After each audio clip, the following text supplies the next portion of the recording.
ဒါအနွေးတဲ့ထိုးနည်းလေးကိုပြောပြပြီးမှာပေါ့နော်အနွေးတဲ့ထိုးနည်းလေးကကျတော့ YouTube ကနေတွေ့ရပါတော့အပတ်တန်လို့သဘောကျလို့ပေါ့နော်အနွေးတဲ့ထိုးလို့ရှိရင်တော့တော်တော်လှအောင်ပေါ့နော်အင်ကြီးလေးထိုးလို့ရှိရင်လေ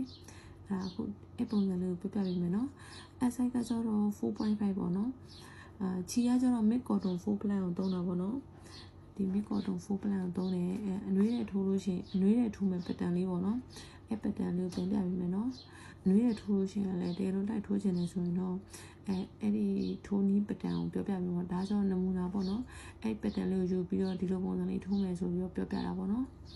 ချင်းက25ကထိုးမယ်နော်ဒီနေ့3 4 5 6 9 10အဲ့လိုထိုးတဲ့အခါမှာလေဒီဖုန်မီချောင်းကိုတအားကြီးမထိုးလိုက်နဲ့ပေါ့နော်ဘာလို့လဲဖုန်မီချောင်းရဲ့အနောက်ကဒီ line အဖို့လေးမှာလာပြီးတော့လေထိုးရအောင်ပါဆိုတော့လေကြီးသွားဆွဲလိုက်လို့ရှိရင်အဲ့လိုမျိုးအဲ့နောက်ကျောကအဖို့လေးတွေထိုးရင်ခတ်သွားလိမ့်မယ်နော်ချိန်25ကထိုးပြမယ်နော်ဒါချိန်25ကထိုးပြီးသားပြီပေါ့နော်လို့တစ်ဖက်ကိုလှည့်လိုက်လို့ရှိရင်ဒီဒုတိယမြောက်ကပေါ့နော်ဒီအဖို့လေးတွေမှာလာပြီးတော့တိုင်တူပြန်ထိုးမှာပေါ့နော်ဒီလိုလေးပေါ့နော်ဒီအဖို့လေးတွေမှာလာပြီးတော့တိုင်တူပြန်ထိုးမှာကိုမှာပေါ့နော်ကိုကြိုက်တဲ့ချီနဲ့ထိုးလို့ရတာပေါ့နော်အင်ကြီးပုံစံကြတော့လေကိုကချီထိုင်းသုံးမွေးချီသုံးမယ်ဆိုလို့ရှိရင်လည်းအဆက်က3.5အဲ့လိုသုံးလို့ရတယ်ပေါ့နော်ဒါကြတော့ပတန်လေးလိုမျိုးပုံစံထင်လေးဖြစ်အောင်လို့ပေါ့နော်အဆက်ကို4.5သုံးလိုက်တာပေါ့နော်အဲ့ဒါနည်းနည်းကြီးချင်လဲရတယ်နည်းနည်းသေးချင်လဲရဒီတက်ချီနည်းနည်းတုတ်တာဆိုလို့ရှိရင်လည်း5လောက်သုံးပေါ့နော်ဟိုဆိုတော့ဒီဖုန်မီချောင်းရဲ့အနောက်ကအပေါက်လေးတွေမှာလာပြီးတော့ဖူလေးတွေမှာလာပြီးတော့တိုင်တူပြန်ထိုးတာပေါ့နော်အဆုံးထိပြန်ထိုးမှာနော်ဒီလိုလေးပေါ့နော်ဒီနောက်ကဒီဖုန်လေးမှာတော့ဖုန်မီချောင်းရဲ့အကြီးသွားဆွဲလဲလို့ရှိရင်အဲ့ဒါလေးထိုးလို့ရှိရင်ခတ်သွားမှာဆိုလို့ပေါ့နော်ဖြော့လေးဆွဲတာပို့ပြီးတော့အဆင်ပြေမယ်နော်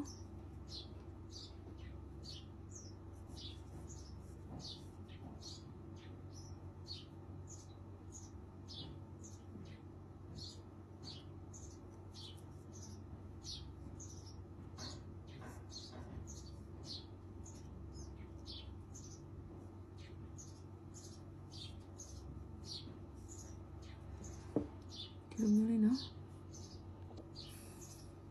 နောက်ဆုံးပေါက်ကိုရောက်လိုက်ပေါ့နော်နောက်ဆုံးပါဒီလိုမျိုးလေးထိုးတယ်ဒီလိုမျိုးထိုးပြီးသွားလို့ရှိရင်ချင်းတစ်ခါပြန်တက်မယ်ချင်းတစ်ခါပြန်တက်ပြီးဒီလိုတစ်ဖက်ကိုလှည့်လိုက်မယ်အဲ့လိုပြီးလို့ရှိရင်လေဘီရဲ့လိုထိုးမှာပေါ့နော်ဘာလို့ဆိုဒီဖုန်မီချောင်းလေးတွေဒီအနောက်ဘက်ချမ်းပေါ့နော်ဒီလိုနော်ဒါဆိုတော့ကိုယ့်ဘက်ချမ်းဒါဟိုဘက်ချမ်းဟိုဘက်ချမ်းမှာသွားပြီးဘီရဲ့လိုထိုးမှာပေါ့နော်တိုင်တူလေးကြီးဘီရဲ့လိုထိုးမှာနော်မျိုးဖုန်မီချောင်းရဲ့ဟိုဘက်ချမ်းကိုသွားပြီးတော့ဘီရဲ့လိုထိုးတာနော်တိုင်တူလေးကြီးဘီရဲ့လိုထိုးတာအဲ့ဒါလို့ဆိုလို့ရှိရင်ဒါကိုရှိတဲ့ဘက်ချမ်းကနေထိုးတာဟိုဘက်ချမ်းဆိုလို့ရှိရင်တော့ဘီရဲ့လိုထိုးတာပေါ့နော်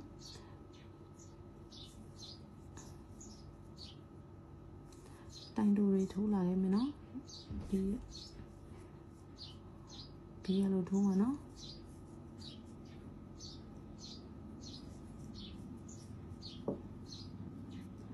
ဒီလိုမျိုးလေးနော်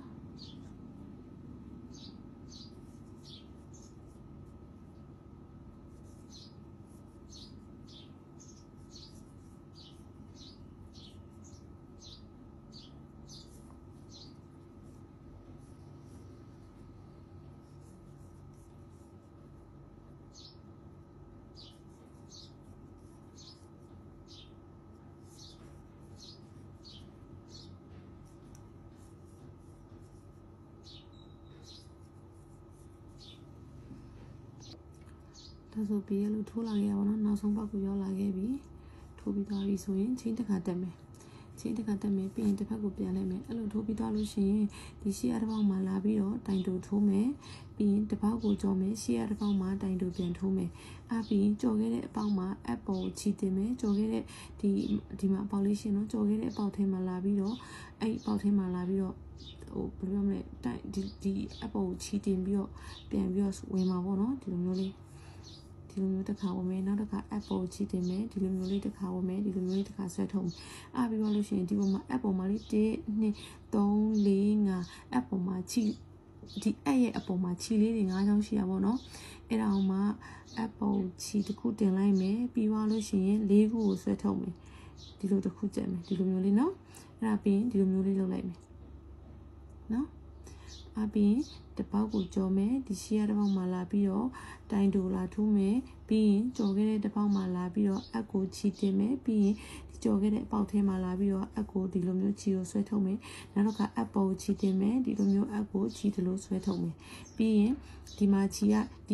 ဒီရဲ့အက်ပေါ်မှာချီက၅ခုရှိရယ်နော်၅ခုကိုအက်ပေါ်နောက်တစ်ခါချီတင်မယ်ပြီးရင်ဒီလိုလေး၄ခုကိုဆွဲထုတ်လိုက်မယ်ပြီးရင်ဒီလိုကြမ်းမယ်ပြီးရင်နှစ်ခုကြမ်းမယ်ပြီးရင်ဒီလိုလေးဆွဲထုတ်လိုက်မယ်အဲ့လိုမျိုးထိုးမယ်နော်ပြီးရင်တစ်ပေါက်ကြော်မယ်ရှေ့ရတစ်ပေါက်ကိုတိုင်တူထိုးမယ်ကြော်ခဲ့တဲ့တစ်ပေါက်ကိုလာပြီးတော့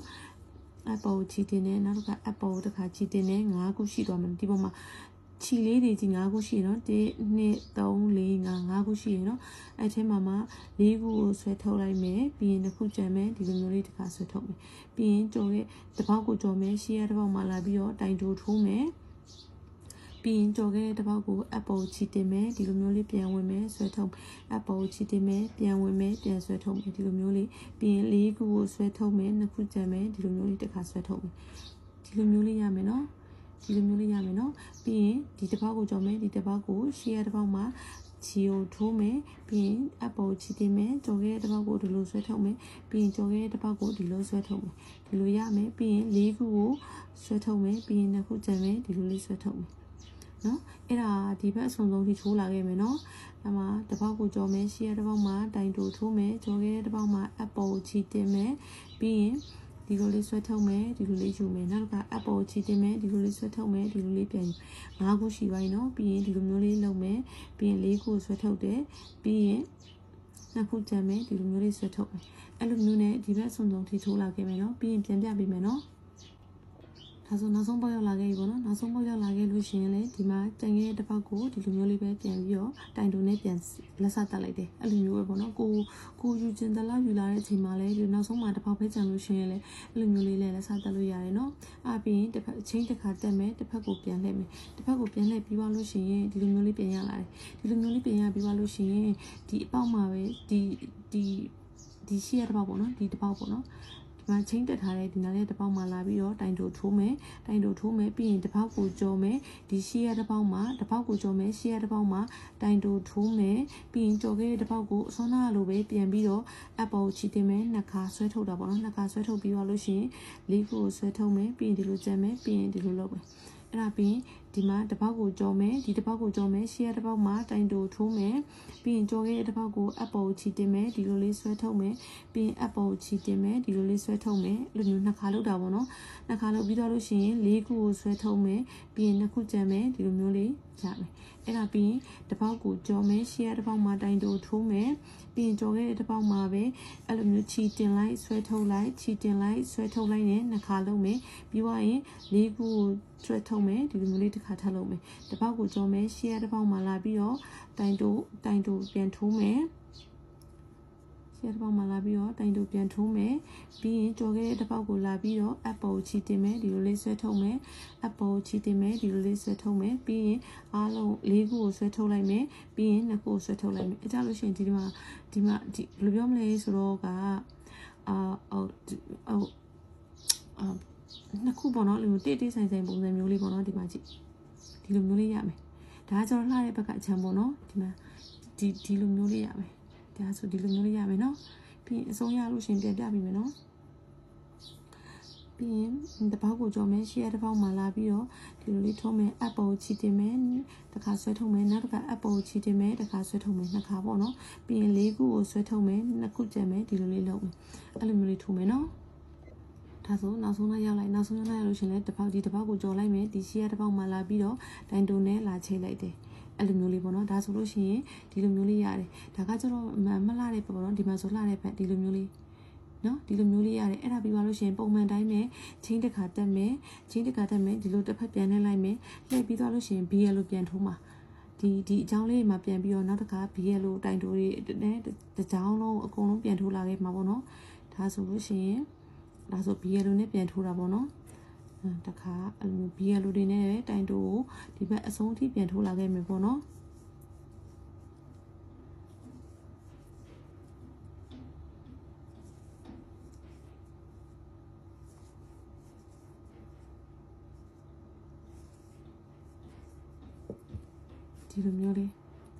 ဒီလိုမျိုးလေးရမယ်နော်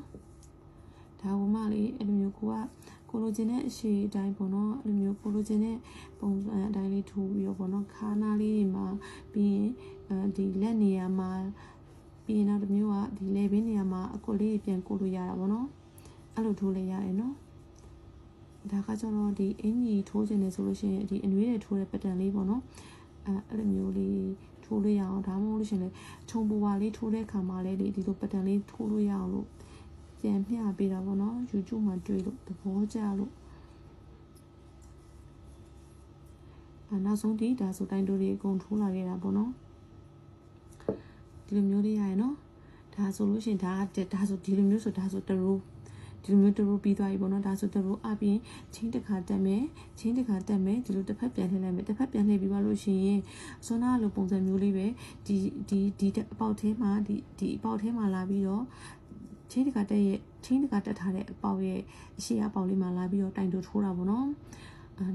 ရှင်းနဲ့ရှုပ်သွားပြီလားမသိဘူးအပြင်တစ်ပေါက်ကိုကြော်မယ်ဒီရှေ့တစ်ပေါက်မှာလာပြီးတော့ဒီလိုမျိုးတိုင်တိုးတစ်ခါလာထိုးမယ်ပြီးသွားလို့ရှိရ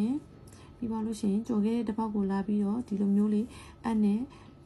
ချီပေါ်အတင်နှစ်ခါလောက်ဆွဲထုတ်မယ်ပြီးရင်လေးကမြောက်ကအကိုဆွဲထုတ်မယ်ပြီးရင်ဒီလိုမျိုးလေးပြန်လုပ်မယ်ပြီးရင်တစ်ပေါက်ကိုကြော်မယ်ရှေ့တစ်ပေါက်မှာလာပြီးတော့တိုင်းတို့ဆွဲထုတ်မယ်အဲ့လိုမျိုးလေးနဲ့ဒီဆွမ်းနာဒီလိုပုံစံမျိုးလေးပေါ့နော်အခုဒါဆိုလို့ရှိရင်မလာတဲ့ဘက်ဆိုတက်ဆိုလာတဲ့ဘက်အခုဒီလိုမျိုးအချမ်းလေးဒါဆိုလာတဲ့ဘက်ကအချမ်းလေးအကြလို့ရှိရင်ကိုကအခုဒါဆိုလို့ရှိရင်ကဒီမှာ BL လိုထိုးထားတဲ့ line လေးပြီးသွားပြီအဲဆိုရင်ဒီမှာကကျတော့ဒီဖုန်မီ line လေးတွေကြည့်ထိုးထားတဲ့အချမ်းလေးတွေပေါ့နော်အဲ့လိုမျိုးရမှာကိုကဒီလိုမျိုးနှစ်ခါထိုးပြီးသွားရင် BL လိုပြန်ထိုးမယ်ပြီးရင်ဒီလိုမျိုးလေးနှစ်ခါပြန်ထိုးမယ် BL လိုပြန်ထိုးမယ်အဲ့လိုမျိုးလေးနဲ့ကိုလိုချင်တဲ့အရွယ်အစား site အတိုင်းထိုးလို့ရတာပေါ့နော်ဒါကတော့ mid cotton full ply လေးနဲ့စမ်းသပ်ထားတာပေါ့နော်ဒီလိုပုံစံလေးအမပြီးတော့မှကိုကဒီနေရာမှာအနားကုတ်ချင်တယ်အဲ့လိုမျိုးဆိုကုတ်လို့ရအောင်လို့ဒါကအင်ကြီးထိုးခြင်းဒီလိုမျိုးလေးပုံစံလေးထိုးလို့ရအောင်လို့ပြပြပေးတာနော်ဒီအင်ကြီးထိုးတာတော့နောက်မှနည်းနည်းတော့ကြာအောင်မယ်